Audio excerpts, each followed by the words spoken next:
찾으셨으면 같이 읽겠습니다. 시작. 난리와 난리의 소문을 들을 때에 두려워하지 말라. 이런 일이 있어야 하되 아직 끝은 아니니라. 민족이 민족을, 나라가 나라를 대적하여 일어나겠고 곳곳에 지진이 있으며 기근이 있으리니 이는 재난의 시작이니라. 아멘. 처음에 코로나 사태가 왔을 때 우리가 뭐라고 얘기했냐면 어떻게 이런 일이 일어날 수가 있을까? 처음엔 쉽게 생각을 했어요. 그죠? 뭐 그냥 감기와 같을 거다. 그런데 갑자기 신천지가 나오면서 31번인가요? 31번 확진자를 통해서 막 한동안 적이 됐다가 여기저기서 지금 뭐 난리가 났다가 이제서는 조금 진정 국면에 들어왔지요. 그래서 요즘 많은 분들이 이런 얘기 하시더라고요.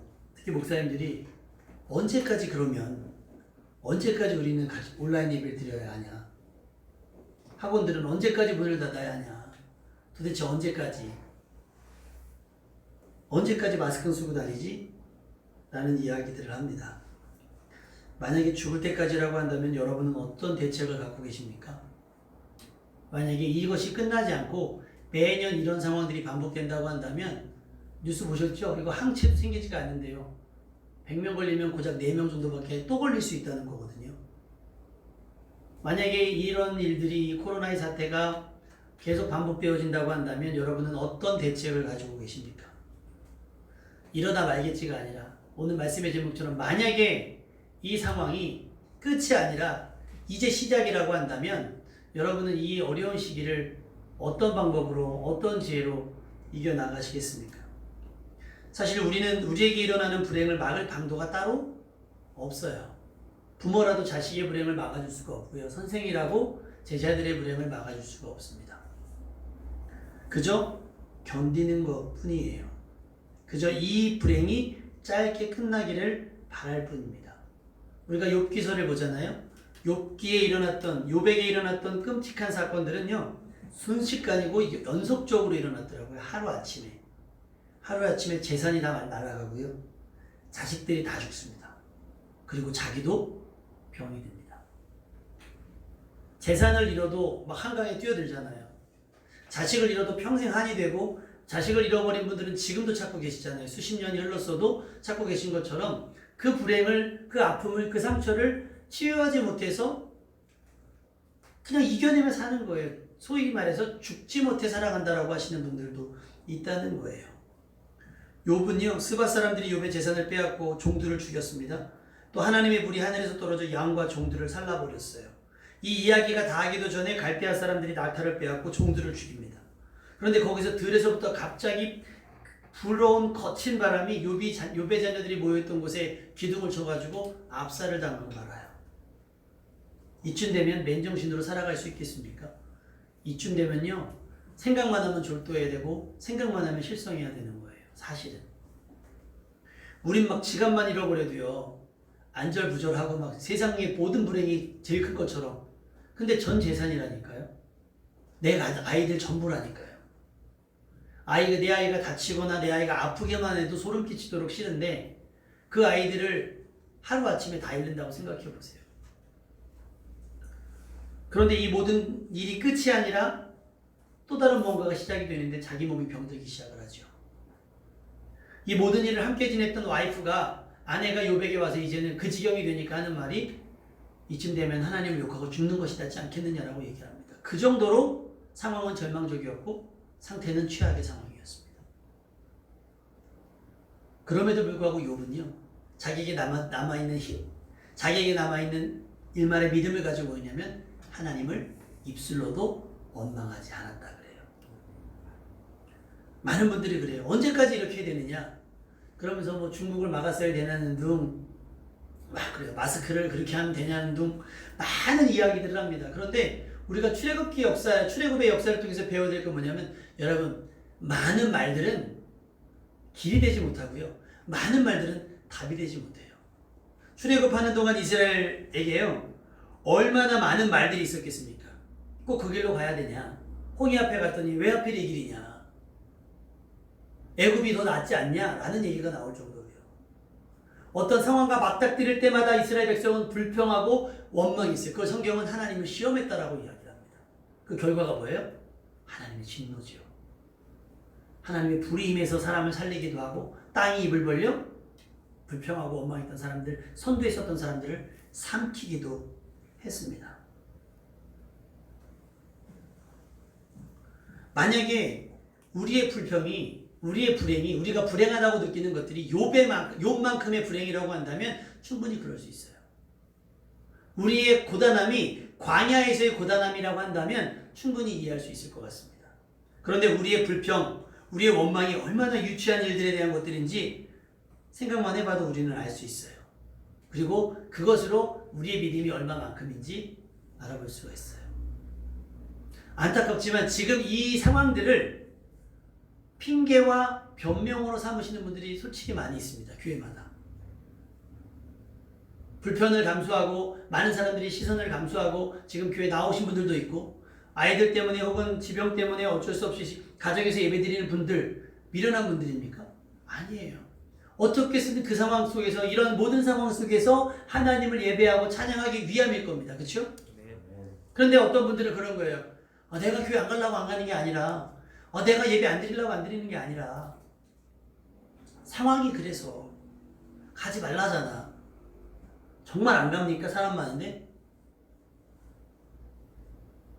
재난기금 받으러 갔더니 사람들 엄청 많던데요? 사회적 거리 유지 거기서도 하셔야죠. 아무도 없을 때 가셔야 되는 거 아닙니까? 내 필요에 있어서는 음식이잖아요. 마트도 가고 밥집도 가고 뭐 쇼핑도 가고 내 필요에 있어서는 가잖아요. 근데 왜 예배가 여러분은 필요가 되지 않았습니까? 가정에서 드리는 예배가 힘들다고 제가 말씀드렸죠. 조그만 핸드폰으로. 근데 어떤 목사님이 TV가 없대요. 근데 너무 세상 돌아가는 게 궁금해서 넷플릭스라고 하는 거기에 가입했어요. 우리 넷플릭스 어른들은 모르시죠? 쉽게 말하면 유선방송 같은 건데요. 우리 젊은이들은 알죠? 넷플릭스. 가입했어요? 얼마예요? 제가 가입한 건 아니고 회사 대표님이 아이 주셨어요. 좋은 회사. 잘리지 말고 끝까지 다니시기 바랍니다. 그게 보면 영화나 드라마나 이런 것들을 계속해서 반영을 해주는데 아주 컨텐츠가 굉장히 많은 거예요. 그래서 그 얼마 전에 끝난 그 사랑의 불시착 재밌었잖아요. 재밌다고 그러잖아요. 저는 다는 못 봤는데 재밌다고 하니까 그 목사님이 너무 그게 궁금해서 넷플릭스에서 그걸 봤는데 TV가 없으니까 핸드폰으로 이렇게 번대요. 아주 몰아치기를 한대 몰아치기를. 그때 깨달은 거예요. 드라마는 몇 시간 동안 눈이 빠지도록 스마트폰으로 볼 수 있으면서 왜 예배를 못 드린다고 하지? 라는 생각이 또 얼핏 드는 거예요. 내가 필요한 드라마는 돈을 지불해서 TV로 다시 보기까지 하면서 뭐 한 편에 1,300원, 1,500원씩 돈을 지불하면서까지 보면서 왜 예배는 그렇게 지불하려고 하지 않지? 상황과 타협하는 거고요. 상황을 핑계대는 것이고 상황을 변명하는 거예요. 오늘 이 시간에 온라인으로든 오프라인으로든 하나님을 예배하는 여러분들이 정말 믿음의 사람인 줄로 믿습니다. 그리고 그 믿음이 여러분의 모든 상황 속에서 고백되어지는 믿음 되시기를 주님의 이름으로 축원합니다. 네. 코로나19가 시작된 지 2달 정도밖에 안 됐잖아요. 2월 초에 시작이 돼서 2, 3, 4, 3개월 됐네요. 중국에서 우리나라가 전 세계에서 유례 없이 너무 빨라가지고 우리나라에서 스포츠 경기하던 선수들이 중도에 계약을 해지하고 자기네 나라로 막 도망을 가는 상황도 있었습니다. 그렇죠? 우리나라가 너무나 심각하니까 막 몇천 명씩 막 하루에 생기니까 막 심각했습니다. 외국인들이 부랴부랴 한국을 빠져나갔어요. 마치 한국이 세계에서 가장 위험한 곳으로 인지가 됐었습니다. 심지어 그동안 꽁꽁 숨어서 돈을 벌던 불법 체류자들이 나 본국으로 보내달라고 애걸복걸 하면서 아무리 찾아도 안 나왔던 불법 체류자들이 공항에 몰려들고요. 그래서 엄청 많이 나갔습니다. 엄청난 본국으로 귀국을 했어요. 그런데 결과는 어떻게 됐죠? 지금 우리나라가 세계에서 가장 안전한 곳이 되었습니다. 아멘. 기다리고 견디다 보면 답이 나오게 되는데요. 지금 빠져나갔던 사람들은 어떻게 돼요? 안 나간 선수들 있잖아요. 안 두면 숨 쉬는 거예요. 너무 너무 잘했다고. 한국에 있으면 검사도 다 해주고 비용도 다 내주고 지금 막 하니까. 여러분 마스크 지금 매일 가십니까? 이제 안 가죠? 가면 그냥 있어요. 27일부터는 1인당 마스크 3장씩. 여러분 할 수 있으면 구비해 놓으시는 게 좋을 것 같아요. 왜냐하면 전문가들의 이야기로 가을 되면 또 다른 코로나가 더 심각하게 일어날지도 모른다는 전망이에요. 그때 또 우랴우랴 마스크 줄 쓰지 마시고 지금 조금씩 해놓으시길 바래요. 외국 사람들이 우리나라 마트 가면 깜짝 놀란대요. 휴지가 쌓여 있고 마스크가 있고 반찬들 뭐 사재기를 아무도 안 했으니까. 우리는 세계에서 제일 위험하다고 했을 때도 기다리다 보니 뭐가 왔어요? 평안이 오고 안식이 온 겁니다. 근데 지금 미국은 어떻고 일본은 어떻습니까? 안전하다고 자부했던 나라들은 지금 어떻게 됐어요? 그들이 대책에 못 냈다는 것이 아니라 그들은 너무 쉽게 이 상황들을 만만히 봐도 대처를 저기하게 한 거예요. 어쩌면 우리는 신천지 덕을 본지도 모르겠어요. 너무 일어나니까 막 급격하게. 근데 이런 비슷한 상황들이 있었습니다. 출애굽 시기에도. 아까 말씀드렸던 것처럼 홍해 앞에 갔더니 이게 뭐냐? 광야에서 우리를 죽이려고 하느냐? 돌아가자 하면서 외국으로 막 나간 외국인들처럼 고향으로 돌아간 외국인처럼 애국으로 돌아가면 굶어 죽진 않지 않겠냐 하면서 막 설레발을 쳤던 사람들이 있었다는 겁니다. 민수기 14장 1절에서 4절. 온 회중이 소리를 높여 부르짖으며 백성이 밤새도록 통곡하였더라. 이스라엘 자손이 다 모세와 아론을 원망하며 우리가 애굽 땅에서 죽었거나 이 광야에서 죽었으면 좋았을 것을. 민수기가 기록된 시점이면요, 창세기, 출애굽기, 레위기, 민수기, 신명기잖아요. 쭉 가다 보면 이미 거의 어느 정도는 선은 지나갔다고 봐요. 그러니까 이제는 광야 생활이 익숙해질 만도 한 거예요. 그런데 그들은 싫은 거예요. 상황을 점점 나쁘게 이해하고 나쁘게 받아들였던 거예요. 여러분, 애굽만 벗어나면 끝이 아니라 애굽을 벗어나면 그때부터 시작인 거죠. 아멘입니까? 예수를 믿으면 끝이 아니고 예수를 믿으면 시작이 되는 거예요. 어떻게 보면 지금 이 코로나 사태가 우리 이 시대가 마지막 시대라고 한다면 이것이 재난의 끝이 아니라 재난의 시작일 수도 있다라고 여러분에게 당부를 드리고 싶은 거예요. 만일에 가을에 또 이런 사태가 벌어져서 또 온라인 예배를 드려야 한다면 여러분 믿음 잃지 않고 견딜만 하십니까? 솔직하게 물어볼게요. 우리 솔직하니까.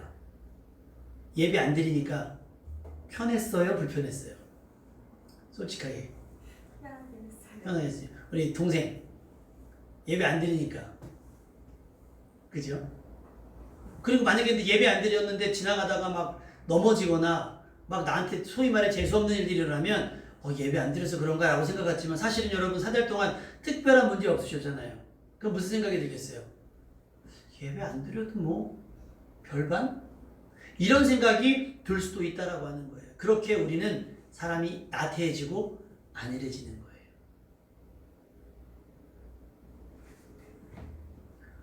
이것이 끝이 아니고 시작이라고 한다면 여러분에게는 무슨 대책이 있는가 여쭙고 싶습니다.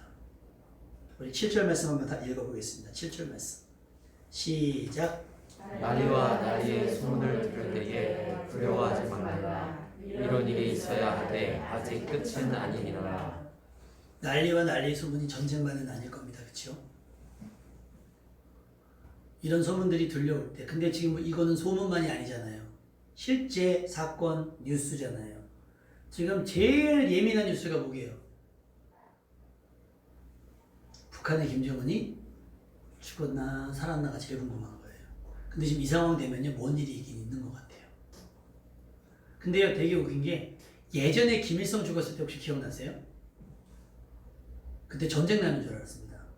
휴가 나왔던 군인들 다 복귀하고요. 그때 무슨 일 나는 줄 알았어요.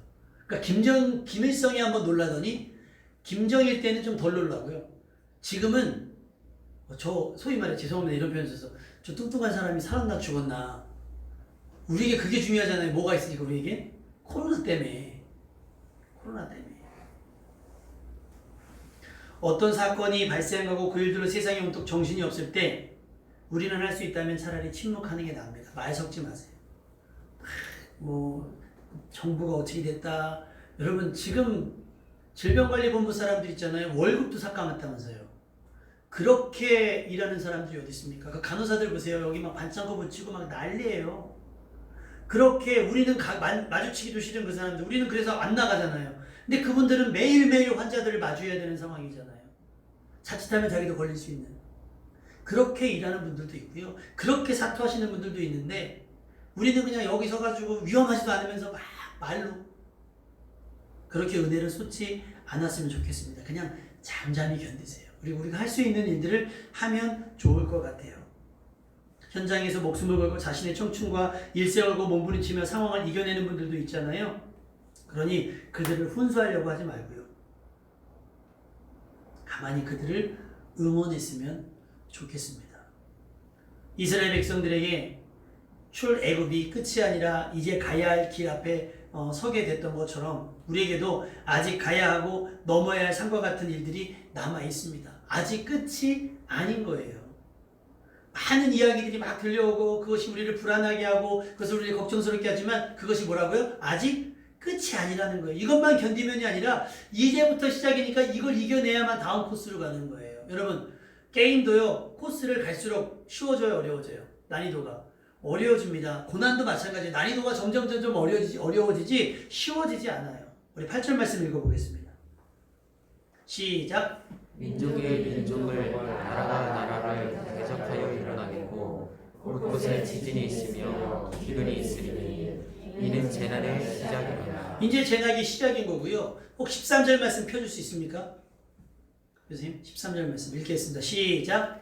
또 너희가 내 이름으로 말미암아 모든 사람에게 미움을 받을 것이나 끝까지 견디는 자는 구원을 받으리라. 난리와 난리 소문 속에서 실제로 일어나는 일들, 나의 일이 아니라 남의 일이 아니라 그 남의 일이 내 일이 될 수 있는 상황. 아니 욥의 경우처럼 내 일이 되어지고 실제로 이스라엘 백성이 광야를 경험하게 되는 것처럼 그 일이 내게 실제로 일어났을 때 그것이 끝이 아니고 이제 시작일 것인데 거기에 뭐까지 더 붙여줘요? 주변 사람들의 시선.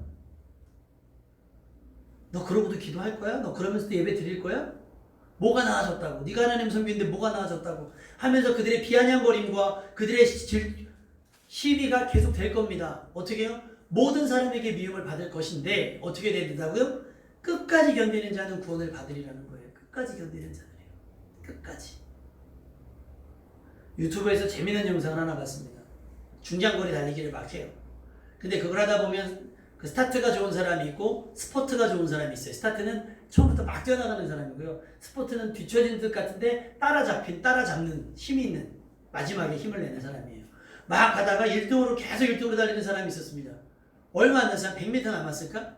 근데 갑자기 2등으로 달렸던 사람이 힘을 내더니 이 사람 막 쫓아가요. 그러더니 여기 앞두고 추월을 하는 거예요. 그러니까 1등으로 달리던 사람이 자존심이 상해요, 안 상해요?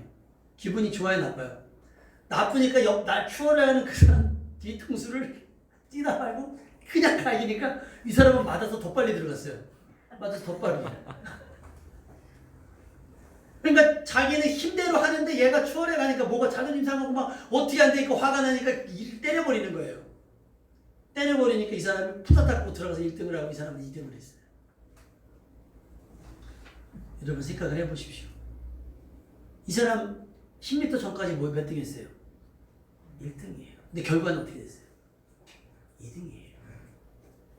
1등만 살고 2등부터 죽는다고 하면 이 사람 사는 거예요? 죽은 거예요? 사는 거예요.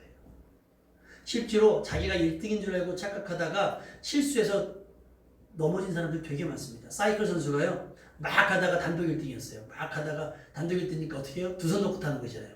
세레머니를 한 20여 미터, 한 4, 50m부터 세레머니를 한 거예요. 자기가 1등이니까. 근데 갑자기 뒤에 있던 사람이 치고 나오니까 당황해가지고 핸들을 잡는 게 핸들이 뒤집어져가지고 꼬꾸라져가지고요. 자전거를 들고 뛰었어요. 들고. 근데 1등? 못했어요. 끝까지. 견디되 어떻게 해요? 일시적으로 상황적으로만 견디는 것이 아니라 모든 상황을 견뎌내는 그에게 뭐가? 구원이 만나는 거예요. 구원이. 이 상황이 끝이었으면 좋겠습니다. 저도. 5월달 돼서 사회적 거리 유지 안 했으면 좋겠고 지금 뭐 교회들마다 난리고요. 학원들마다 난리예요. 그래서 어느 분들이 그래요. 교회가 어려운데 그러면서 어제 어느 목사님이 전화를 하셨더라고요. 교회 어때? 그래가지고 저희는 그냥 뭐 예배를 온라인 예배를 드리기도 하지만 집사님들이 도저히 온라인 예배 못 드린다고 나오셔가지고요. 저희는 그냥 한 10명 예배 드립니다. 그랬더니 잘한다고. 그러면서 막 뭐 재정적인 건 어떡하냐 막 얘기하는데 이분이 이제 다른 교회들 이제 목사님 안부를 물어보러 전화를 했더니 매일 통장을 확인하신대요. 월세는 내야 되는데 성도들이 아무도 없으니 월세를 못 내잖아요. 근데 통장에 얼마가 입금된 걸 확인하고는 사모님이 그냥 막 대성통곡을 하더라는 거예요. 그 다음에 분당 우리 교회에서 900교회에 3개월 동안 70만 원씩 약 200만 원 돈을 월세 지원을 하기로 했어요. 저희 교회는 신청 안 했거든요. 근데 그 담당자가 그 이제 추첨했는데 그 추첨되신 교회에 전화를 했더니 전화를 안 받아요. 그래서 왜 안 받나 사모님한테 전화를 해봤더니 저기 막노동 나가셨다고. 그래서 몇 시쯤 전화하면 통화 받을 수 있을 거라고 해서 목사님 당첨되셨습니다. 축하드립니다 했더니 목사님이 주변에 막 사람들 막 다니는 소리가 다 나는데 대성통곡을 하시더라고요. 대성통곡을. 그런데 제가 한편으로는 그런 얘기를 합니다. 어려우면 교회만 어려울까? 문 닫은 학원들, 체육관들, 그 다음에 무급 휴가 받으신 분들 쉽겠습니까? 생활이? 다 어려워요. 그래서 내가 목사님들한테 웃으면서 그런 얘기해요. 엄살 부리지 말자. 우리는 어떻게 되든 가만히만 있으면 거룩해 보이긴 하잖아. 근데 마치 교회 유지 못할 것처럼 아직 교회 유지가 문제가 아니라 성도들의 삶 자체가 지금 어려운데 어떡할 거냐. 근데 이게 여러분 어떻게 한두 달 안에 끝나겠습니까? 안 끝나겠습니까? 끝났으면 좋겠는데 개강했어요? 안 한대죠. 그죠? 자취했으면 어떡할 뻔했어. 하나님의 선하신 인도하심이 있는 거예요. 그지? 맞아 틀려. 맞지 모르겠지? 그렇지 민망하니까 몰라야지. 알면 안 되지. 지금 난리예요. 그 자취생들 안 오니까 하숙집은 어떻게 돼요? 근데 난리가 난 거죠. 학교 교수님들도 지금 액장이 애매한 거예요. 월급을 받아가자니 한 게 없으니 지금 난리고. 학교든 학원이든 일상생활이 다 마찬가지입니다. 근데 더 문제는 뭐예요? 이것이 끝이 아니라 시작일 수 있다는 데 있는 거예요. 그러면 여러분 어떻게 하시겠습니까? 대책 있으시냐는 거예요. 대책. 매일 불안해하고 초조해하며 그렇게 살아갈 것이 아니고 서로의 건강과 안전을 위해서 적당히 긴장을 하고 살아야 되는 것은 맞습니다. 광야 40년 동안 모세가 가로막은 하나님의 진노는 몇 번이었겠어요? 내가 저들을 진멸하고 너를 통해서 새로운 민족을 이룰 것이다 했더니 모세가 안 돼요 하면서 그들을 살려냈더니 한다는 얘기가 불평이고 원망이고 시비였어요. 우리는 상황 때문에 믿음이 변하지 않고요. 믿음 때문에 상황을 변화시키는 사람들 될 수 있기를 주님의 이름으로 축원합니다. 상황이 핑계와 변명이 되지 않고 한결같은 믿음의 사람, 불평과 원망으로 자식뿐 아니라 다른 이들의 구원까지 아슬아슬하게 만드는 불안 요소가 되지 말고 모세처럼 다른 사람들을 구원해낼 수 있는 중보자가 될 수 있기를 주님의 이름으로 축원합니다. 이런 일들도 이겨내지 못하는데 욥의 경우와 같은 일들이 내게 일어난다면 어떻게 할 것인가? 솔직히 상상하기 싫지만 상상하면서 나라면 어떻게 할 것인가를 한번 생각해 봤으면 좋겠어요. 욥처럼 말로 하나님을 원망하지 않을 수 있겠는가? 나는 그 지경에 그 상황에 하나님을 찬양할 수 있겠는가? 이 상황이 끝이 아니고 시작이라고 한다 할지라도 나는 꿋꿋하게 찬양하며 예배하며 기도하며 나아갈 수 있겠는가? 여러분의 믿음을 생각해 볼 수 있기를 바랍니다. 진짜 믿음은요, 형통할 때가 아니라 언제? 불안할 때, 어려울 때, 힘겨울 때 나타나는 거예요. 여러분, 내가 기분 좋을 때 밥 사는 거 쉬워요, 어려워요? 쉬워요. 내가 장학금 받았을 때, 내가 보너스 받을 때 밥 살 때 쉽다고요. 근데 내가 안 되는데 나보다 더 어려운 사람에게 밥 사는 거 어려운 일인데 그게 진짜 우정 아니겠습니까? 우리 교회 월세 지원해준 교회가 대도시에 있는 교회가 아니라 시골 교회예요. 매월 저에게 성경금 하면서 금액의 크고 작음의 문제가 아닌데 그 시골 교회 젊은이들이 있어요, 없어요? 많잖아요. 그런데 회의를 했는데 우리가 지원하는 교회들을 돌아보자 하면서 결의하면서 월세를 지원해 주신 거 아니겠습니까? 뭐 몇 달치가 아니라 할지라도 사실은 지금이 진짜인 거예요. 교회가 부흥하고 어떤 기념에서 100주년 기념해서 막 선교하는 게 이런 게 아니라 어렵지만 지금 모두가 어렵지만 이 어려운 순간에 나보다 더 어려운 교회가 있고 나보다 더 어려운 사람이 있다면 돕고자 하는 것이 여러분의 마음이 되어야 될 줄로 믿습니다. 왜? 이것이 끝이 아니라 시작일 수 있기 때문에. 코로나19로 인해서 우리의 일상이 엉망진창 되었습니다. 그럼에도 우리나라는 매우 훌륭하게 대처하고 있다는 편이잖아요. 왜 우리에게 이런 일이 일어났는가 따지고 본다면 중국을 안 막아서, 여러분 지금 이런 논리는 하등의 도움이 안 돼요. 지금 어떻게 돼요? 최대한 동선을 줄이고 최대한 여러분들 생활 마스크, 손 씻기 철저히 하면서 내가 걸리지 않아야 다른 사람도 걸리지 않는다 하면서 약속을 최소화하고요. 온라인으로만 이야기를 하고. 지금 우리의 현실, 세계에서 가장 안전한 나라, 마스크가 넉넉하고 그거는 사재기 한 번 일어나지 않은 나라. 그래서인지 분위기는 이미 코로나19가 끝난 것 같아 보이잖아요. 그런데 냉정하게 아직 이래요. 코로나가 종식이 되려면 코로나 잠복기가 몇 주라고 그러죠? 14일 정도 된다 그러죠? 코로나가 종식되려고 그러면 그 최대 잠복기의 2배, 4주, 그러니까 쉽게 말하면 한 달 정도 확진자가 한 명도 안 나와야 된대요. 근데 지금 계속 나오고 있죠. 근데 문제가 우리나라가 한 달 동안 아무도 안 나와도 문제 뭐예요? 일본, 미국, 중국, 지금 동남아 지역까지 환자가 없는 데가 없어요. 그리고 교류는 하잖아요. 언제고 다시 시작될 수가 있는 게 이거라는 거예요. 자만하면 안 돼요. 아, 다 됐어. 안심하시면 안 된다는 거예요. 그렇다고 불안해 살지 말자는 거예요. 어차피 일어날 일인 겁니다. 난리 소문은 일어날 일이었어요. 재난의 시작도 마찬가지입니다. 다만 나 때가 아니었으면 좋겠다 했을지 모르겠지만 내 때라고 할지라도 우리 이 상황을 어떻게 담담하게 받아들일 수 있어야 한다라고 하는 겁니다. 우리는 자발적으로 사회적 거리를 유지하면서 코로나19를 더 경계해야 됩니다. 이제 거의 끝나가는 것 같지만 이 일이 마지막 때에 벌어질 일들이라면 어쩌면 이제 시작인 건지도 모른다는 거죠. 이때 우리가 어떻게 믿음을 지켜나갈지, 예배는 어떻게 드릴지, 공부는 어떻게 할지, 돈은 어떻게 벌지 고민해 보실 필요는 있어요. 이러다 말겠지 하면서 내 생활 그냥 흐트러지게 사시면 안 되고요. 어차피 한 번은 겪어야 되는 난리입니다. 우리 부모, 그럼에도 불구하고요, 지금의 상황이 전쟁보다 낫지 않을까요? 그죠? 전쟁 때보다, 일제치하보다 나을 거 아닙니까? 그나마 그때에 비하면 무난한 난리가 아닐까 싶어요. 그러니 엄살 부리지 말고 조심하면서 그렇게 살았으면 좋겠습니다. 만약에 그럼에도 불구하고 우리가 감당할 수 없는 지경이 되었다 하면 그때는 답이 기도하는 것밖에 없는 거예요. 이사야서 64장 12절에 보면 여호와여 일이 이러하거늘 주께서 아직도 가만히 계시려 하시나이까.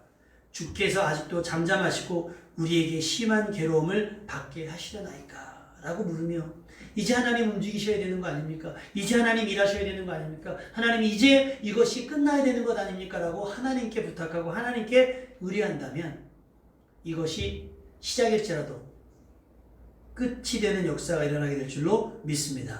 어쩌면 지금의 불안 마주하기조차 끔찍한 이런 상황이 끝이 아닌 또 다른 재난의 시작일지 모르지만 하나님의 도우심은 우리에게 분명한 탈출구가 되고 우리에게 유일한 살 길이 되는 줄로 믿습니다. 만일 이러한 일들이 우리가 깨닫기에 혹 우리의 잘못으로 인한 것이다 라고 느껴진다면 회개하셔야 됩니다. 예레미야 4장 8절 이로 말미암아 너희는 굵은 배를 들고 애곡하라. 이는 여호와의 맹렬한 노가 아직 너희에게서 돌이키지 아니하였습니다. 기대했던 우리의 삶이 엉망진창이 되고 기대했던 우리 삶이 흐트러지고 무너지고 예배가 그치고 기도가 멈추고 찬양이 식어지고 하나님이 찾으셨던 예배의 사람 의인이 한 명도 없다. 남은 건 뭐예요? 하나님의 맹렬한 진노밖에 없어요. 그 맹렬한 진노를 멈추게 하는 건 뭐예요? 애곡하는 거, 간절한 마음으로 회개하는 것밖에 없어요. 여러분 그럴 수도 있지 하지만 클럽에 그렇게 모이는 게 그럴 수도 있는 일입니까? 저는 아니라고 봐요. 그럴 수도 있지 하면서 나들이 가는 거, 지금 제주도가, 지금 강원도가 또 산불 났지요. 상황이 좋지 않습니다. 안 할 수는 없어요. 아예 다니지 말라는 건 아니에요. 그럼 어떻게? 사람 없는 곳으로. 남들 하니까 하는 게 아니라 여러분의 계획 속에서 조금은 바람 쐬러 갈 수도 있죠. 조금은 친구 만날 수도 있고요. 조금은 누군가 교제할 수도 있어요. 아예 단절하고 무슨 감옥 생활하듯이 갇혀있지라는 얘기 아니에요. 지금 우리 진이 나와 있잖아요. 진이가 거의 2달 반 만에 나온 건데 동생들은 여태 집에 갇혀있어요. 지난번에 제가 한번 구출해갖고 조금 숨쉬게 만들었는데 어머니가 아직 허락도 안 해주셔가지고 동생들은 집 밖을 못 나옵니다. 불안하니까. 여전히 세상은 불안하니까. 근데 언제 그렇게 살 수는 없으니 나갈 수 있어요. 그러나 어떻게 해요? 남에게 피해 주지 말고 남에게 불편 끼치지 말고 그렇게 살아가자는 거예요. 욥이 남아있는 힘을 이스라엘 백성들은 힘을 가지고 어디다 썼어요? 불평하고 모세를 흔드는 데 썼다면 욥은 남아있는 힘으로 하나님을 찬양하고 기도했겠죠. 그리고 그 힘을 짜내서 이 모든 일들과 이 사건 모든 상황들이 다 지나가도록 참고 또 참은 것처럼 어쩌면 우리가 사는 날 동안 일어날지 모르는 마지막 때의 난리 그 속에서도 우리는 욥처럼 또는 요셉처럼 또는 다니엘처럼 또는 다윗처럼 그렇게 믿음으로 이 난국 이 난리와 난리 상황 속에서 여러분이 구원받을 만한 믿음과 건강과 가족과 사업 그리고 교회를 지켜낼 수 있기를 주님의 이름으로 축원합니다. 네.